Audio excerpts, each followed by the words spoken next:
It's great to welcome back to the program today Catherine Stewart, who has covered the intersection of faith and politics for more than 15 years in the New York Times, in the New Republic, and in other places, and is also author of the best-selling book Money, Lies, and God: Inside the Movement to Destroy American Democracy. Catherine, it's so great to have you on. Last time you were on, we talked about your previous book, which was more sort of narrowly focused on Christian nationalism specifically. In this book, you're really expanding the scope and talking about the interplay between religion and some anti-democratic elements and pulling in a lot of other things. Talk a little bit about how the Christian nationalism piece, it's really just one part now of this broader story that you tell. That's true. Christian nationalism is, I think, the most important ideological framework for the largest part of the anti-democratic movement. But the movement includes a lot of different components, and that's why I titled the book Money, Lies, and God. Because, first of all, money is a huge part of the story, meaning that huge concentrations of wealth at the very tippy top of the economic ladder have destabilized the political system in some really interesting ways, and the movement would be nowhere without a cadre of incredibly rich funders, some of whom are religious and have religious and cultural goals, and others whom are frankly either not Christian or not religious at all. Second, lies or conscious disinformation is another huge feature of the movement. The anti-democratic movement is a leadership-driven movement, and they understand very well that if you separate a large percentage of the voters from the facts and get them sort of to believe all these crazy conspiracies, it makes them a lot easier to control. And then, of course, God, referring to Christian nationalism, which is a kind of a way of mobilizing the rank and file voters who put into power the politicians that the movement favors. One of the things that's interesting is you draw these connections, which of course exist between the different sides of this movement, billionaires and the religious right. But when you look at a lot of specific billionaires and, centimillionaires, they don't seem often religious, and they don't even really seem to care that much about religion, which almost is part of the story as to how the religion becomes kind of like a tool here in a way. I'm not articulately explaining it, but can you sort of give us a sense of that? Yeah, you're right. Listen, we have a huge number of very wealthy people motivated by a desire to advance their own economic interests and protect their privileges. They want low taxes for the rich. They want a deregulatory environment so they can get involved and continue to grow their businesses. They don't want any environmental regulations because a number of them are involved in polluting businesses. And religiously, frankly, they're all over the place. I'm just going to throw out a few names here. It's by no means comprehensive. We're talking about Barry Seid, a Jewish Chicago billionaire. We're talking about the Wilks brothers, who are energy fracking billionaires. We're talking about Tim Dunn, who is also an energy, runs a huge energy company. And we're talking about ultra-conservative Catholic folks like the Corkerys.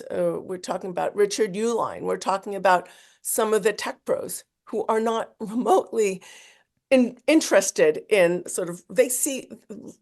they're not motivated by for religious reasons, but they see their sort of collaboration with Christian nationalist leaders as sort of the price of doing business for Mm, them to get the policies that they want. Not just deregulation, they call themselves pro-capitalist. We just want the free markets to be able to do their thing. They're also looking for tax subsidies. They're also looking for protective policies for their monopolistic businesses. So they're motivated by wealth, not just a desire to grow it, but also to justify the vast concentrations of wealth they've accumulated. Concentrations that, frankly, if you look at the larger political system, we're seeing it's making it harder for most American families to succeed. We're seeing erosion of rights for the workforce. We're seeing the cost of living go up for a lot of the rank and file, including a lot of the voters who are supporting this movement, but right. they're not going to be supporting the policies the billionaires want, unless you can give them a sort of moral or identitarian justification. So that's where they push the culture wars and the disinformation. You mentioned the culture war, and that's what I wanted to ask about next. to a degree, is it a mistake to, or let me put it a different way? Much of the critique from the left treats this primarily as a culture war that has developed. But it seems really, as you describe it, more of like a coordinated political project that's using culture and in some cases religion to the extent that it's useful to fight for that political project. Should we be seeing this primarily as a culture war that's taking place in the sort of public discourse right now, or is that actually counterproductive to see it that way? The, some of the culture war issues matter, but we have to remember that some of the culture war issues that the right is focusing on serve as distractions for their larger political and economic agenda. This is a Mm, movement that just seeks to destroy democracy. They abhor the principles of pluralism and equality and justice that represent the best of the American promise. They object to the idea of a government of the people, by the people, and for the people. And they long for a more monarchical form of governance where you've got a kind of, or like an authoritarian kind of government, where you've got, all the privileges accrued to dear leader and his cronies who are then going to engage in kind of uh, kleptocratic cronyism. And we're seeing this in the current administration. I mean, let's just look at what we've had happen over the past couple of weeks. We've had yep. an evisceration of the system of justices, attacks on the independence of the judiciary, I'll say the Department of Justice. It's really calling into question the legitimacy of the judiciary at the Supreme Court level. We see a brutal and grotesquely inefficient chainsaw attack on vital government services that Americans need and want and have funded. We have an attack on US national security, willful undermining of our most important alliances, and support for some of our worst adversaries, combined with spectacularly reckless mismanagement of our economy. I mean, attacks on individual rights, the disappearing of individuals for suspected speech crimes, and most recently, of course, an assault on the world economy. I mean, if markets still have any predictive value, it's going to impoverish Americans and deal a devastating blow to the global economy. So, how do we make sense of this? This isn't about the culture wars, right? This is really um, about, I mean, these features follow from the nature of the anti-democratic political movement that's been building in this country over the past several decades. One of the aspects that kind of overlaps a few of the areas you mentioned is the discussion of parental rights. And I sort of mentioned that term in quotes, right? Parental rights. It seems to connect to everything from education policy to vaccine and other medical issues. There's when you say parental rights, it includes a whole bunch of different things. But it also seems to only be applied by this movement to certain parents who want certain things. It's not all parents' rights. What do you see as the real purpose behind that framing and the goal of that wing of the movement? This movement spreads a lot of lies about public education. They understand very well that an educated public is an enemy of autocracy. And they also understand that, listen, I'm a public school parent. And of course, you want everything in the public school to be appropriate, but they're spreading lies. They're saying your kid is going to go to school at 9 a.m. and they're going to come out at 2 a.m. a different gender. Look, the school is not allowed to give your kid aspirin without Right. parental permission. So this is absolutely ridiculous. So I think the first thing to notice about the governing practice of the present administration is that it really depends in a fundamental way on a constant war on the truth. Mm. Present government has no concern for the truth. It lies incessantly and shamelessly. And then, incredibly, it bases policy on these lies. So I'll give you a couple of examples. One related to public schools. They manufacture propaganda, the idea that public schools are Marxist indoctrination factories. And then they do that, which they're not. Most of the public schools are largely focused on teaching kids reading and math and preparing them, learning state capitals. I don't know how much time they spent in public schools, but they lie about it and they do so with impunity. And they do this to justify the dismantling of public education. Another lie they repeat constantly is that the biggest problem in our society is, quote, wokeness and Hmm. diversity, equity, and inclusion. Let's not call it DEI, which has become a buzzword. Let's just call it they're opposed to diversity, equity, and inclusion. And they use that as an excuse to launch attacks on free speech, higher education, research, and our scientific expertise. And they're really attempting to roll back civil rights legislation. They repeat the lie that Democrats want to abort babies after they're born, which isn't happening, right? And it's not true. Right. And they use that to go after some of the most popular and effective forms of birth control. But we also have to note that there's really a kind of performative aspect in everything that MAGA does, right? So they're doing this stuff, and even though a lot of the rank and file are very credible and believe it, do the leaders really believe it? I don't know. I mean, that chainsaw attack on government services is a case in point. They're posturing as tough guys with chainsaws. So they're sort of play acting that they're tackling waste, fraud, and abuse. But at the same time, they're lining their own pockets with taxpayer subsidies and privileged government contracts. On that note, there is an inherent hypocrisy or at least a double standard to a lot of what we're seeing. And this could be at the very general level. We're for small government, both in terms of the number of things that the government does and the amount of regulation. And then, of course, they push the exact opposite. Like there's that top level double standard.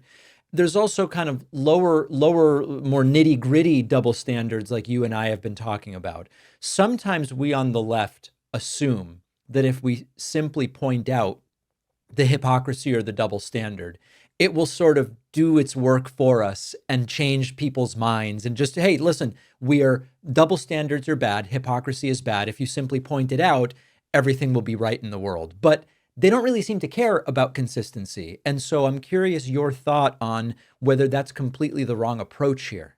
We have to remember that Trump won the 2024 election by a relatively small margin. The issue was that there was reduced enthusiasm for voting on the Democratic side of the political aisle. So sometimes all of that energy you're trying to spend getting somebody out of the disinformation bubble might be better spent reaching out to low propensity voters, telling them why their vote matters, reaching out to members of the base, people who want to vote, but might just sort of be a little bit on the fence about how they're going to do it and when they're going to do it. It's really important to maybe babysit for the lady who has young kids, and so she can get off to the polls, or maybe drive that person who doesn't have a car or might be disabled to the voting booth, or turn it into a party with your friends so you hold one another accountable to vote. I mean, look, we've got elections in less than 2 years. It's really important to turn out, not just in presidential election cycles, but in every election cycle. And it's also really important to vote all the way down the ballot. Okay, last area I want to ask you about. We've spent all or most of the time so far kind of diagnosing, exploring, describing something that is going on that is of major concern. We then have to kind of face the reality that the Democratic Party, as the only real alternative, at least right now, is deeply uncool right now, very unpopular, record low approval, made major mistakes leading up to the November of 2024 election. I've had conversations over the last 6 months with everyone from just like the communications director for a member of Congress, all the way up to I was invited to the White House to meet with Biden after Harris lost during that little short period before he left office. Everybody seems concerned. Everybody's asking, what do we do? How do we do what they did with regard to independent media? Okay, so there's a motivation to kind of figure things out. But it doesn't change the fact that right now, I don't hear anyone super excited about what the Democratic Party is offering. So what is it that needs to happen here? Well, in the final section of Money Lies in God, I actually offer a series of prescriptions. Um, I think there are some signs of encouragement. Uh, when you turn out the vote, listen, this administration is destroying the quality of life for the average American. I think we need broad-based messaging that transcends the political class, the professional class, that meets people where they are and Mm. helps them connect the dots to understanding that this is a movement that is just taking away their rights and destroying their economic futures and those of their children. And I think that that kind of messaging can be enormously helpful. We need a big tent, right? We're not going to agree on everything. This is people on the sort of moderate center, progressive left, sort of in that big tent. Listen, it's a big tent. We're not all going to get everything we want. And frankly, we shouldn't. It's like a big family. Does everybody get what they want all the time? Absolutely not. But if we can agree on some core democratic principles, if we can agree on more than we disagree about, we should stop purity testing one another and we can work together. It's that sort of, to paraphrase Ronald Reagan a little bit, it's that sort of the person agrees with you 80% of the time is your 80% friend, not your 20% enemy. And by the way, I hear that on the other side because, the way I do my research is I go to right-wing conferences and strategy gatherings, and I've started hearing leaders use this sort of framing, and that speaks to their divisions. They have a lot of divisions, and we should exploit them. I think the most exploitable and obvious division is between the agenda of the funders and the agenda of the rank and file voters, who, when you strip away the religious nationalism and some of the identity politics that they Yeah. endorse, they really want a better deal for themselves and for the workforce. And this administration, this sort of anti-democratic movement, is not going to give it to them. We've been speaking, among other things, about the book Money, Lies, and God Inside the Movement to Destroy American Democracy with the book's author, Katherine Stewart. Katherine, always great to have you on. Thank you so much. Thank you.